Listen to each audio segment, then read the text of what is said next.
Good morning, students. It's me, Shana Parveen, your biology teacher here to continue chapter Natural Resources, in which today's topic is biogeochemical cycles. Students, what are biogeochemical cycles? ये cycles क्या होती हैं? Biogeochemical cycles are the cyclic pathway through which chemical elements move from environment to organism and back to the environment. इसमें क्या होता है, कुछ chemical elements होते हैं जो एनवायरनमेंट से ऑर्गेनिज्म तक आते हैं एंड वापस एनवायरनमेंट में पहुंच जाते हैं। एक साइकिल बनती है इसमें, and such cycling is essential as the earth and its environment. ये किस तरह से ज़रूरी है? अर्थ के लिए और उसके एनवायरनमेंट के लिए बहुत ज़रूरी है। With reference to these elements are considered as close system and there is no inflow of such elements from outside the earth and their amount are limited। इनकी जो अमाउंट्स होती हैं वो भी लिमिटेड होती हैं। ये कैसा माना जाता है? No inflow of such elements. ऐसा नहीं है आउटसाइड द अर्थ से कि एलिमेंट आ जाएंगे। ये क्लोज सिस्टम माना जाता है, अर्थ के अंदर ही रहता है। तो ये क्या होती है? बायोजियोकेमिकल साइकिल्स टू टाइप की होती हैं। एक होती है गैसेस साइकिल, दूसरी होती है सेडिमेंट्री साइकिल्स। गैसेस साइकिल में कौन सी साइकिल आती हैं? जैसे एयर वाटर साइकिल होती है, ठीक है। ये कैसी होती हैं? फास्टर भी होती हैं। इनमें एग्जाम्पल कौन सी है? Carbon, nitrogen and oxygen cycle. और वाटर साइकिल तो है ही, वाटर में भी तो H2 होता है, हाइड्रोजन और ऑक्सीजन, ये सब रहता है। और सेडिमेंट्री साइकिल कौन सी होती है? रॉक्स वगैरह की, जैसे वेदरिंग होती है चट्टानों की, उनसे मिट्टी बनती है, तो वो सेडिमेंट्री साइकिल के अंदर आता है। स्पीड कैसी होती है इनकी? सेडिमेंट्री साइकिल की स्लो होती है। इसमें किस चीज़ की साइकिल चलती है? कैल्शियम की, फास्फोरस की एंड सल्फर की। तो फर्स्ट स्टूडेंट्स आपकी मैं पढ़ाने वाली हूँ आज गैसेस साइकिल है। गैसेस साइकिल में आपको पढ़ाने वाली हूँ मैं वाटर साइकिल। ये आपका वाटर साइकिल का डायग्राम है। वाटर साइकिल का सिग्निफिकेंस क्या है? सबसे पहले मैं आपको ये बताना चाहती हूँ कि क्यों ज़रूरी है वाटर साइकिल चलनी। आपको सभी को पता है water is the most abundant component of protoplasm. 60 to 90% जो है प्रोटोप्लाज्म जो है किसका बना होता है? वाटर का बना होता है। It acts as a habitat for hydrophytes and many aquatic animals. और बहुत सारे एक्वेटिक एनिमल्स और हाइड्रोफाइट्स के लिए क्या होता है? ये हैबिटाट यानी कि ड्वेलिंग प्लेस होता है। वाटर जो होता है गुड आयनाइजर भी है, गुड सॉल्वेंट भी है, टेम्परेचर बफर भी है, मतलब टेम्परेचर को मेंटेन करवा के रखता है। ये ट्रांसपोर्टर भी है मटेरियल्स का। तो वाटर की बहुत इंपॉर्टेंस है। And it also helps in digestion of organic compounds and in photosynthesis of plants. अगर प्लांट्स की फोटोसिंथेसिस के लिए वाटर ना हो तो प्लांट्स की फोटोसिंथेसिस नहीं होगी, मीन्स प्लांट्स अपना खाना खुद नहीं बना सकते हैं। और अगर प्लांट्स खाना नहीं बनाएंगे तो अल्टीमेटली क्या होगा? हमें भी खाना नहीं मिलेगा और धीरे धीरे अर्थ से जो लाइफ है वो ख़त्म हो जाएगी। तो वाटर साइकिल भी स्टूडेंट्स टू टाइप की होती है। एक होती है ग्लोबल वाटर साइकिल, दूसरी होती है biological water cycle.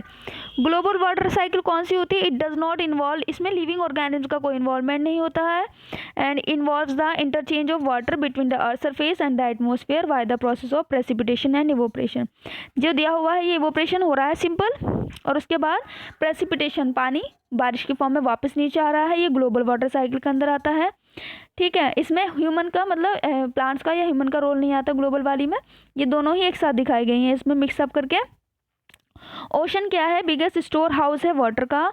Evaporation involves the conversion of liquid and solid forms of water into vapour and later from the cloud. उसके बाद क्लाउड्स बना लेते हैं ये इवोपरेशन के बाद क्या होता है आपको पता ही है। लिक्विड जो है, लिक्विड एंड सॉलिड फॉर्म जो होती है ना वाटर की, वो वेपर में चेंज हो जाती है और उसके बाद क्लाउड फिर बन जाते हैं। क्लाउड के बाद क्या होता है? प्रेसिपिटेशन होता है, रेनफॉल की फॉर्म में, हेल की फॉर्म में, स्नो की फॉर्म में।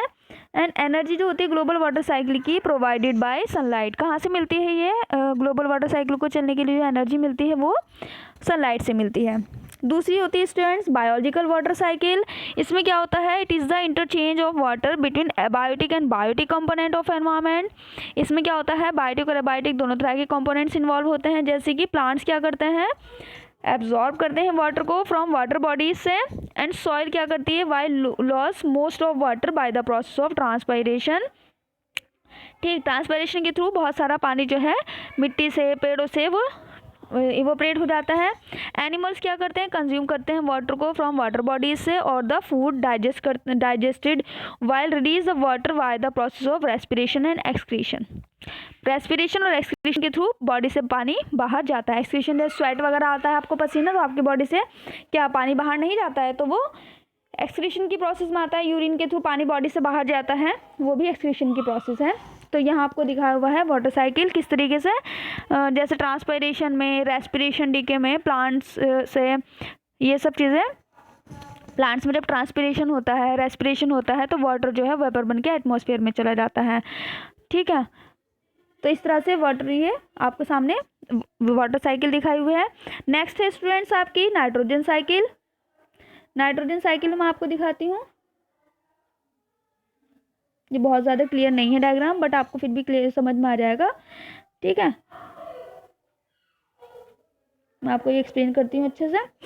देखिए स्टूडेंट्स, क्या होता है, सबसे पहले नाइट्रोजन साइकिल का आपको सिग्निफिकेंस पता होना चाहिए। नाइट्रोजन क्या है, एसेंशियल कंपोनेंट्स है अमाइनो एसिड्स का, प्रोटीन्स का, एंजाइम्स का and nucleic acid of protoplasm.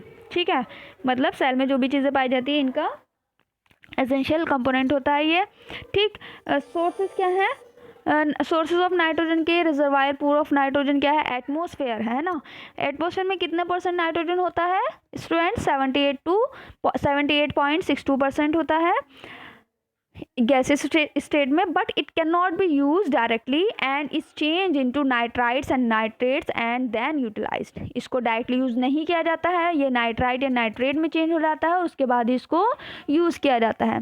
तो 4 स्टेप्स हैं नाइट्रोजन साइकिल के। सबसे पहले क्या है, nitrogen fixation, ammonification, nitrification and denitrification. सबसे पहले मैं आपको बताना चाहती हूँ कौन सा वाला, नाइट्रोजन फिक्सेशन। देखिए यहाँ पे दिया हुआ है nitrogen fixation. Nitrogen fixation, atmospheric nitrogen atmosphere सामने लिखा हुआ है, नाइट्रोजन फिक्सेशन हो रहा है। देखिए nitrification, atmosphere and industrial fixation जिसे हम कहते हैं। इसमें क्या होता है नाइट्रोजन फिक्सेशन में, it involves the conversion of free diatomic, जो नाइट्रोजन होती है वो नाइट्राइट एंड नाइट्रेट में वो हो जाती है, चेंज हो जाती है। It occurs in 3 ways. सबसे पहले क्या है, एटमॉस्फेरिक नाइट्रोजन फिक्सेशन। देखिए एटमॉस्फेयर में जो नाइट्रोजन एटमॉस्फेयर लिखा हुआ है, नाइट्रोजन का फिक्सेशन हो रहा है। ठीक है, इसे हम नाइट्रिफिकेशन कहते हैं, एटमॉस्फेयर एंड इंडस्ट्रियल फिक्सेशन। दूसरा ये है इंडस्ट्रियल नाइट्रोजन फिक्सेशन हो रहा है। और थर्ड क्या है, बायोलॉजिकल नाइट्रोजन फिक्सेशन। तो सबसे पहले देखिए एटमॉस्फेरिक नाइट्रोजन फिक्सेशन क्या है, इन the presence of photochemical and electrochemical reactions induced by thundering and lightning. इनके थ्रू जो होता है फोटोकेमिकल इलेक्ट्रोकेमिकल रिएक्शंस के थ्रू क्या होता है, एटमॉस्फेरिक जो नाइट्रोजन है वो फिक्स हो जाता है। Industrial nitrogen fixation in the industries at high temperature and high pressure पर। बायोलॉजिकल नाइट्रोजन फिक्सेशन में क्या है, सब स्टूडेंट्स ये सबसे इंपॉर्टेंट है, बायोलॉजिकल नाइट्रोजन फिक्सेशन। इसमें क्या होता है, इसमें राइजोबियम बैक्टीरिया जो होता है वो रूट नोड्यूल्स में पाया जाता है। ठीक, एजोबैक्टर बैक्टीरिया जो है सॉइल में पाया जाता है, एनाबीना वाटर में पाया जाता है, पैडी फील्ड जो होती हैं उनमें।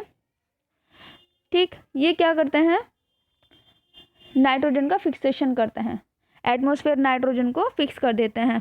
ठीक है, तो ये नाइट्रोजन फिक्सेशन कहलाता है। उसके बाद दूसरा प्रोसेस है अमोनिफिकेशन। अमोनिफिकेशन में क्या होता है, it involves the decomposition of proteins and dead plants and animals to ammonia in the presence of ammonifying bacteria. इसमें अमोनिफाइंग बैक्टीरिया क्या करते हैं, अमोनिफिकेशन करते हैं, ये डिकम्पोजिशन कर देते हैं प्रोटीन का, डेड प्लांट्स की और एनिमल्स की, टू अमोनिया में। ठीक है, तो ये अमोनिया में चेंज कर देते हैं, तो ये अमोनिफिकेशन कहलाता है। देखिए दिया हुआ भी है यहाँ पर, नाइट्रोजन एटमॉस्फेयर से लेंगे, प्रोटोप्लाज्म, ग्रीन प्लांट्स वगैरह, ये अमोनिफिकेशन कर देंगे, अमोनिया में कन्वर्ट कर देंगे। ठीक, और प्रोटोप्लाज्म में थ्रू एनिमल्स जो हैं क्या करेंगे, ठीक है, तो ग्रीन प्लांट्स कर रहे हैं अमोनिफिकेशन, प्रोटोप्लाज्म एनिमल्स के थ्रू हो रहा है, तो ये भी अमोनिया में कन्वर्ट कर रहे हैं। तो प्लांट्स और एनिमल्स दोनों अमोनिया में कन्वर्ट कर देते हैं। उसके बाद क्या होता है, नाइट्रिफिकेशन। नाइट्रिफिकेशन में क्या होता है, ऑक्सीडेशन होता है अमोनिया का नाइट्राइट एंड नाइट्रेट में इन the presence of nitrifying bacteria जैसे नाइट्रोसोमोनास। ठीक है, नाइट्रेट में देखिए अमोनिया नाइट्रेट्स में कन्वर्ट होता है, उसके बाद नाइट्राइट के बाद नाइट्रेट में कन्वर्ट होता है और फिर उसके बाद फिर से इसकी साइकिल चलती है। फिर होता है डिनाइट्रिफिकेशन। इसमें क्या होता है, अमोनियम के जो कंपाउंड होते हैं वो nitrites and nitrate to molecular nitrogen in the presence of denitrifying bacteria जैसे कि थायोबैसिलस डिनाइट्रिफिकेंस। इस तरह से स्टूडेंट साइकिल्स चलती है। एटमॉस्फेरिक नाइट्रोजन मैं आपको फिर से बता देती हूँ, एटमॉस्फेरिक नाइट्रोजन जो है बायोलॉजिकल फिक्सेशन कहलाता है, तो ग्रीन प्लांट्स में हो जाता है। ठीक, उसके बाद ग्रीन प्लांट्स को कौन कंज्यूम करता है, एनिमल्स वगैरह। तो एनिमल्स का जो प्रोटोप्लाज्म है वो क्या करेंगे, अमोनिया इन सॉइल रिलीज करेंगे। Green plants ammonia in soil release करेंगे तो ये अमोनिफिकेशन कहलाएगा। ये जो अमोनिया है सॉइल में ये नाइट्राइट में कन्वर्ट होगा, नाइट्राइट से नाइट्रेट में, और फिर उसके बाद डिनाइट्रिफिकेशन हो जाएगा, यानी कि फिर से वो एटमॉस्फेरिक नाइट्रोजन में कन्वर्ट हो जाएगा। बाकी आपको कोई क्वेरी हो रिगार्डिंग दिस तो आप पूछ सकते हैं।